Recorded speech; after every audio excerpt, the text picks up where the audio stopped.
So hey everyone, welcome back to quick and very interesting tutorial. Where in this quick tutorial I'm going to show you how you can visually build a CSS Flexbox layout.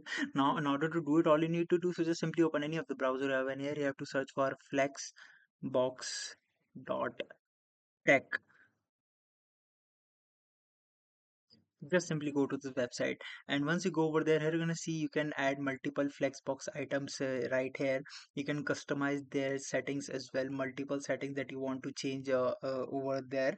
And once you are satisfied with the changes, you can add multiple flex items right there. And once you are satisfied, directly click on this option of which says a view markup, and here you're gonna see you're gonna find the HTML and CSS for the same. You can see the CSS is also available for your the project for same. Now you can directly copy it and use on your projects.